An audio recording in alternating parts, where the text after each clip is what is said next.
Fauci was doing an interview. He said that it's almost like there are two Americas due to people who are not getting the vaccine. And it's fascinating. He's correct. I've talked about this before. Let's say you live in Texas where they have no restrictions, no lockdowns. Mm-hmm. I think it's Oregon that started saying they want to implement vaccine passports. Mm-hmm. So if you're from Texas, no more tourism in Oregon. Not that a lot of Texans wanted to go there anyway, like to be completely honest. Probably the other way around, people fleeing Portland to Texas. But let's say you're in Florida, you want to go to New York. Well, New York says we're going to do the Excelsior Pass for like Madison Square Garden. You got to be able to prove your vaccination status, so you can't go see the Foo Fighters. So now people in states without the restrictions who are abiding by the law and regulations and guidelines won't be able to go to other states. Now that is where it gets crazy, because for the longest time we have open travel between states. When this whole thing started, there were checkpoints set up at New York, going in, and they would I don't know exactly what they were doing, but there were stories that from like New York to Connecticut. Connecticut had police at the border checking plates that were from New York because they were like, New York's a hotspot. So we're actually starting to see a reemergence of borders in the U.S. and laws that prohibit people from free travel or from actually being able to use public accommodations in certain states. Does that apply to Amazon drivers too? And truck drivers? Yes. And this is where a lot of people in our super chats have brought this up. That a trucker who's from, say, Nebraska is going to be, they're like, hey, this one's going to New York. Can't go, sorry. Oh, well, this one's going to Oregon. Oh, yeah, I can't go there. Well, he could, but he's going to have to drive around this one state, right? Well, let's say the destination is Oregon. Mm-hmm. And they're like, well, no, they're doing vaccine passports in Oregon. The guy's going to say, where do I go to the bathroom and get food? I'm not going. Sorry, find someone else to drive. And we're already dealing with, apparently, this shortage with truckers. So now a bunch of people, there's fuel, like gas stations aren't getting the fuel they need. You add in these heavy restrictions, which so far hasn't taken off for the most part, but we are seeing it happen in certain areas. Mm-hmm. It's not even about hard ban. This is what people need to understand. You don't need to ban people who aren't vaccinated. You need only apply pressure. So that could mean, everyone's free to come here, vaccinated or unvaccinated. But if you're not vaccinated, you got to go in the back. That's pressure. And some people are going to say, I'm not interested in being the guy in the back room. So have a nice day. Portland can say, truckers, you're allowed to come. Don't worry. We're not banning people who aren't vaccinated, but you can't go to these select gas stations, and these restaurants are off limits. And most of the companies here are required it. So you'll figure it out. They're going to be like, I'm not taking that stress. So that pressure is enough to dramatically alter this country. I find it fascinating when you have all this talk of peaceful divorce due to the extremism, the violence, and now you have actual bureaucratic pressure, which is starting to emerge. Two Americas. Yeah. You got that divide and conquer thing going on. And this should just be completely common sense. There are some people who cannot take these vaccines. Right? Yes. So if you've already had an anaphylactic reaction in a prior vaccine episode, which has happened to a lot of people, you are not a candidate. It says so right on the CDC website, right? Which apparently you can still get in trouble for quoting this stuff, right? But there it is. And they say, oh, by the way, and if you've had the first shot and you have a really bad reaction that passes a certain threshold, you shouldn't get the second. So you are now not fully vaccinated, on and on and on. It's a complex situation. There was a band. I forgot their name. I don't care. They said $1,000 to see the event, but a discount. If you're vaccinated, it'll only cost you $18. Yeah, I saw that. And there was a woman who was a fan who gave an interview where she said, because she had COVID recently, the doctors told her she was ineligible for the time being and she'd have to come back later. So that meant she wasn't able to go to the show. But guess what? Rich people, come on in, baby. It's all yours. It's a rich man's world.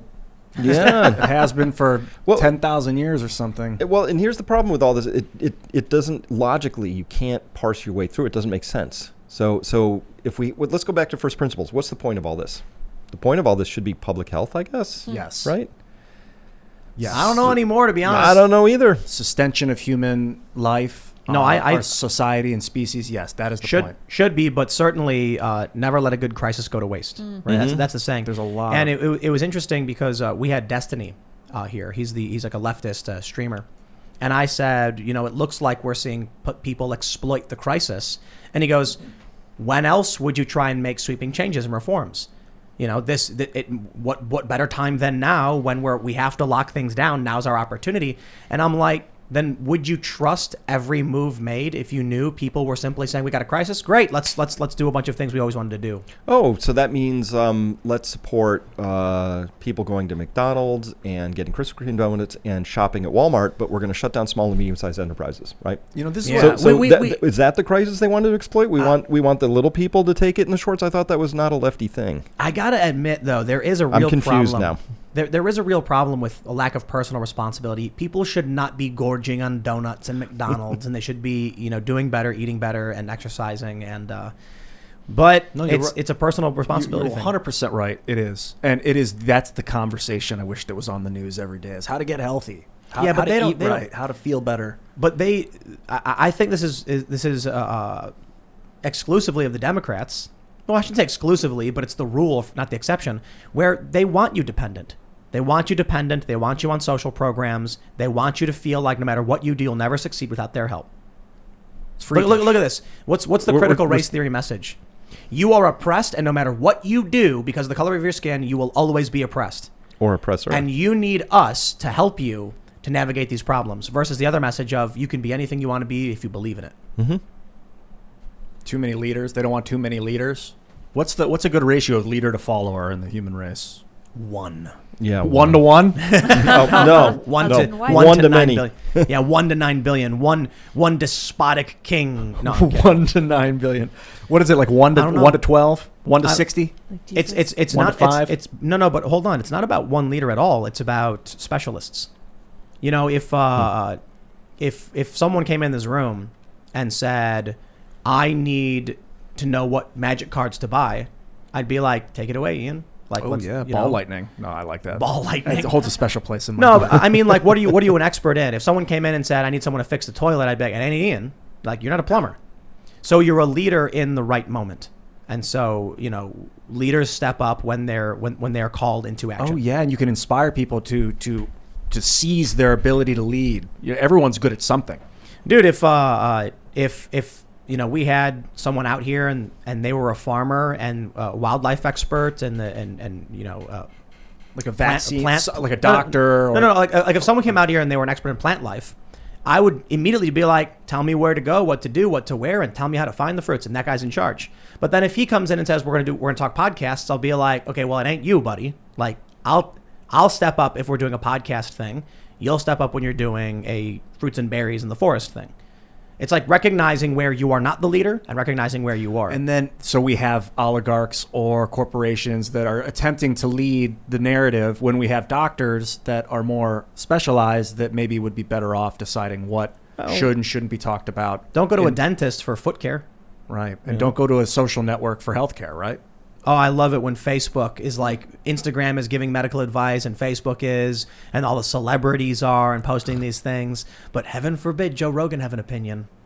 Or a critical care doctor who's been lives, breathes, drinks this and is indisputable world leader on this stuff, right? So, but this has nothing about, that's why I said first principle. Is this about public health? It's clearly not. It's not about that. It's about something else. So we can, assign motives and all that. It's clearly about the money. It's about the Benjamins. It's about power. It's about seizing the moment to ram through some things that otherwise couldn't have been rammed through. And it's a pie chart. It's somewhere in there is a nice little chunk of public health, but then you get greedy hands, man, and people see an opportunity to exploit a crisis, and you know what? The path to hell is paved with good intentions. Well, listen, if I saw them exploiting it in a way that I could detect and say, okay, I get it, not how I do it, but it makes sense. It's still incoherent. It doesn't make sense to me, right? The only thing that's starting to emerge in this pattern is, as soon as I saw the climate lockdowns, we have to do climate lockdowns, that's when the pieces started to fall for me, I think. Right? I think you take a look at Texas and Florida. They were like, we out. So it's clearly not a unified message in terms of our government. There are different jurisdictions with different beliefs, and different people are exploiting different things. And I think one of the reasons it may not be cohesive is just that it's a chicken with its head cut off, man. Mm-hmm. That's Joe Biden comes out earlier this year. This is one of the most important points when he was like, we may need more lockdowns, while Texas was like, we're getting rid of them. And I'm like, clearly Joe Biden is not speaking to the worldview of red states. He was speaking to New York and California about what they want to do based on their fears and their perceptions. So it's chicken with its head cut off, man. So we're back to chickens. I like it. Yeah, chickens. And you saw what Joe Rogan said recently. He said, we're just throwing it to Joe Rogan this episode, that it doesn't feel like we have any real meaningful leadership.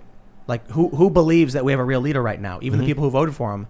Like, do you really feel like he's leading anything? I don't think so.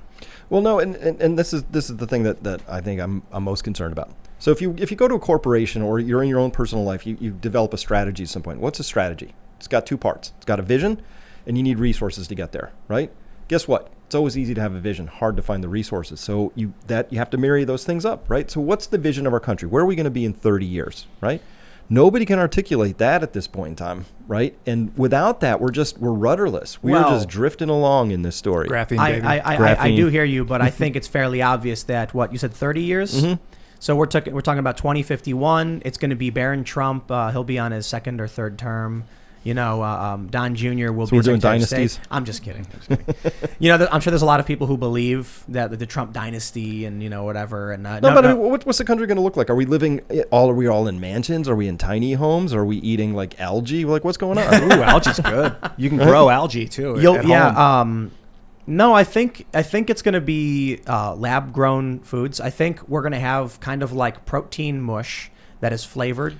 So like in the Matrix, after you've taken the red pill and you're in the ship, you pull the little gruel bowl out. But that's actually a black pilled version of it.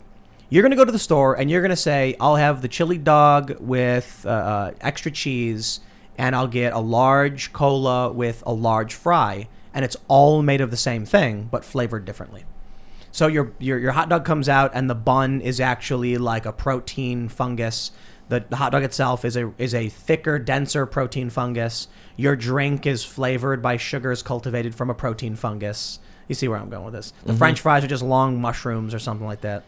Could be, but I think that we're going to run into trouble with that idea. Yeah? Yeah. It's so much more complicated how nature actually works. So there's these micronutrients, macronutrients. It's not just giving you like the base calories, which is sugar, it's some little thing. We need all these things, like trace amounts of selenium and magnesium and maybe we'll work all that out, right? But your needs are going to be different from your needs because your gut biome's different and you have a different genetic structure. So it's just different, right? It's not You're familiar with Soylent? Yeah. The company Soylent tried making this food replacement. And it was interesting. The idea was, can't we just figure out exactly what a person needs and give it to them and they don't got to worry about eating? No. Because we are not uniformly produced in a factory. Mm-hmm. Every single person is different. And every day that person is different than they were the day before. And so the problem is, if you were to say, drink this bottle, like it first came in like a powder form with like a thing of oil, and you have to, because you need fat in your diet. Mm-hmm. And then they were like, okay, the problem is some people are taller and require more and we're not giving enough. Some people are small and they're getting too much and they're getting sick. So now it's just like a meal replacement shake that's, in my opinion, like Slim Fast? They already make those things. It's got 35% of your daily vitamins, and you drink it, and it replaces one meal, but you still got to eat because you don't know what you're missing. Didn't that last for like a month, and then people like their bowels were just like ruined or whatever? It didn't really work out, I don't think. It's because they quickly realized. I could be wrong about this, but I'm pretty sure before they went public, like with the actual product, they said, we realized you can't actually sustain yourself on this. Also, the branding. I mean, Soylent Green. That was the joke. Is people. Yeah. Soylent Green is people. Soylent's probably not people. I'm really into vertical farming. Oat. Okay, oat. I'm into vertical farming, indoor vertical farming, like Aero Farms in Jersey is one of the largest vertical farms in the world. I think the future of humanity might be like a vertical farm on every block or something in a city. Yeah, but you know what they grow? They grow lettuce greens and those things. Yeah, right. Yeah. And they don't grow like corn and wheat and stuff. They'll grow them on mesh, so without soil, and they'll spray the mesh with like a nutrient. But I'm wondering, what's the difference of food being grown indoors as opposed to outdoors in natural sunlight? Well, there's a lot of advantages for indoors, but for that stuff, again, we're growing greens, like really high value. You're getting some arugula, but man does not live on arugula alone. Yeah. So it's just, I think they're cute. I think they have a role, but to say that's how we're going to feed people, now we got to talk megatons, like how many millions of tons of food product is coming out of those. And also, notice where the energy comes from. Those are all LEDs, are very efficient, but where's the electricity come from for that, right? You follow this along and you say, look, we already have this nuclear reactor. It's 93 million miles away safely. It's a good distance, and it provides that service for free. I'm now learning that where I live and what we have growing, we'd probably be able to cover a large portion of our diets, maybe like even 60 or 70%, just with, there's every day. Potatoes. Deer. Oh my gosh, potatoes. No, deer everywhere. Just like they're the people out here telling me that they're pests. They're a nuisance. There's so many. But once you really started living on them, here's the thing. I'm a hunter. So the deer are everywhere until the day of hunting season. I swear to God. And they're all gone. Then they're all gone. That's some Like Schumann it's resonance. almost like they don't want to be shot. It's the strangest thing. Well, no, but like today, every morning I see like 3 deer walking through the yard, and they're eating my apples, and I'm like, stop eating my apples, you jerks! They're reaching up in the trees and pulling them in. But we got 3 apple trees. Mm-hmm. I don't know if they're wild actually. It looks like they were actually planted. We've got tons of wild pawpaw. The mulberry trees are everywhere, and everyone's mad about it. Mulberries are awesome because they produce fruit for 90 days. It's like crazy. strawberries is like a week, you know. Yeah. And then, but 90 days, you just get mulberries. We took a hammock, and we held it underneath and shook some branches, and we got like 300. It was insane. There's too many. Yeah. You walk in the yard and your feet are turned purple, and I'm like, we should actually start foraging and harvesting these edible berries and plants. We got blackberries, we got wineberries, we got mulberries. So we actually made jam. It was amazing. We made some jam with that. I was having peanut butter and jelly. And then we're going to have pawpaw. We have tons of apples. We made some stuff with the apples. And if people didn't live in cities and spread out, then instead of having lawns, for instance, they could be growing some of their food, and it's self-sustainable. And you should grow some. Everybody should. Even if you only grow like 3% of your calories. The difference between 0 and 3% is night and day. Because you know what you learn at 3%? You're like, this is hard, and I'm not that good at it, or I have to learn some stuff, or, tomatoes don't grow with any shade at all. And there's like a lot of things you got to learn. The best part is pretty cool. I looked up the nutrition value of mulberries. If you eat 10 mulberries, guess how many calories you get? 6. Yes. Yes. Did Oh, you look we it were up? right. No. 6. We were both I'm a right. wizard. 6 calories. I have the And I'm identify like, spell. so if you need 2,000 calories per day, you're gonna shake that tree until there's nothing left on it. You'll and still burn be more hungry. calories shaking the tree. Yeah, than you do eating them. we grew some zucchinis, man. These things grow fast. Your baseball bats, if you don't watch out. Yeah, The big ones, yeah. They get so. I saw one and it was maybe like 5 inches long, and then I'm like, it's too small. The next day it was like 9, and it's massive, and I'm like, I think that's a little too big, you know. But what? Do you just leave them until they're massive, or what? Well, the best thing is you get pigs. So my favorite, and pigs love them, and they eat them like crazy. So here's the best part: you get pigs in spring, and in fall is when you're going to be harvesting them or sending them off to be harvested, and that's when your garden is like overflowing with stuff you just can't eat anymore. You can't have another bean. You don't want any more zucchinis. The pigs love them, and all your apples are dropping on the ground. You just give them to them. Yep. So in the winter, this is the stuff people really need to think about. You know, I can go outside and be like, look at all the fruits and all the glorious vegetables. And then winter comes around, and what did you save and what did you preserve? Right. So what do people normally do? You have some chickens, and then you eat the chickens in the winter to survive? I mean, that's not enough chickens. No, it really isn't. So potatoes. I mean, you have to grow something that you're going to be able to store for a long time, and you have to think that through. So this is actually near and dear to my heart. I think people should be resilient, and being food resilient is part one. I love food resilience. I like being energy resilient as well. I can heat my house 4 different ways now. Right. Ooh, what are they? I've got an oil furnace. I've got a wood furnace. I've got an electrical mini split. It's a very efficient heat pump that exchanges heat and cool from the outdoor air. Very, very efficient. Ooh. Oh, I was watching a video about these. Have you seen that fluid that when sunlight hits it, it changes the composition, and then they can, with electrical current, release the heat energy from it? Yeah, that's really cool. Imagine storing stuff is going to be, that's the hard part. Storing energy is always the hard part. Yeah, so this is liquid amazing salt, I think, technology. is a good one. Imagine you have this, you have like a staggered pipes running with this fluid. The sunlight's hitting it, and then in the winter, the sunlight hits it. It absorbs the energy, then goes into your basement, and then converts that back into heat and heats your home just from the sunlight being funneled. Amazing stuff. Thanks for checking out this clip from the Timcast IRL podcast. If you want to see the full show, come back to this channel, youtube.com/TimcastIRL, Monday through Friday at 8 p.m., where you can leave comments and super chat, and we actually will read your comments on the show. Don't forget to like, share, subscribe, and if you want exclusive members-only content, segments you can't get anywhere else, go to timcast.com, become a member, and we even have full bonus episodes. Thanks for hanging out, and we'll see you all next time.